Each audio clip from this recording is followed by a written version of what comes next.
invited to the White House as a personal guest. The difference between Poland and Russia is a vibrant, dynamic Jewish community. I was in Moscow on Simchas Torah night. There were 1,000 people there.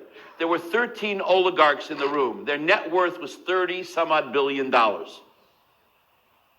what shul in America has people worth $30 billion in the shul for dancing?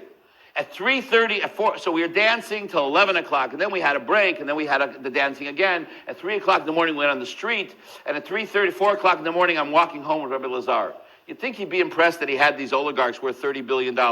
He said to me, I had success tonight. I said, what was your success? He says, 3 guys decided to get a bris, and 4 guys decided to put on tefillin. But we're talking here a different kind of world. You know, they house a row of Mercedes in front of the shul, each guy with a driver and bodyguards, and these guys are dancing inside like everybody else. They run the economy of Russia. The difference is we're the Jewish establishment in Russia. There's no Jewish Federation. We are the Jewish Federation. There's no ADL. We are the ADL. There's no AJC. We are the AJC.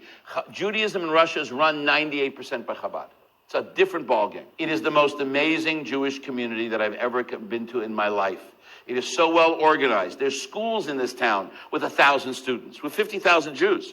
It's an amazing place. I mean, now there's challenges, and everything in the city is run by Jews. The shopping centers are owned by Jews. Both airlines are owned by a Jew. The banks are owned by Jews. The gas stations are owned by Jews. The whole downtown, everything is owned by these oligarchs. In fact, the governor now, on behalf of Ukraine, is one of these oligarchs. One of the other elements for the success of Judaism in Russia, even though he's not so popular right now in the United States, has been the friendship to the Jewish world of the president of Russia, which is Vladimir Putin.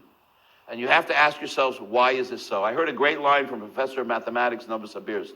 He told me like this: Putin may not be good for Russia, but he's definitely good for the Jews of Russia. Putin may not be good for Russia, but he's definitely good for the Jews of Russia. Why is he good for the Jews of Russia? Because when Putin was a young child, he lived in an apartment building in St. Petersburg. And he would come home every day from school, and his parents were out working, and in the same entrance, in the same apartment or the adjacent apartment, there lived a religious Hasidic family. And when he would come home, and there was nobody to take care of him, they would do his homework together with him. And he spent his youth growing up basically in the house of an Orthodox Jew.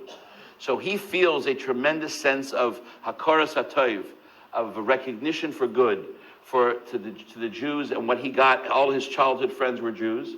And I also think he sees the positive effect that they have in building Russia as a new country, the fact what the rabbis do in Russia and the shluchim are doing in Russia. Russia is a different mentality. And this is part of the conflict right now between Russia and the United States. You can't push the Russians have to be dealt with through quiet. A very shrewd observer in Moscow told me, you can't deal with Russia like the United States. Here it's public pressure, it's tumult, it's polls. In Russia, everything is quiet deals. For instance, there is a lot of quiet deals between Russia and Israel that you know nothing about.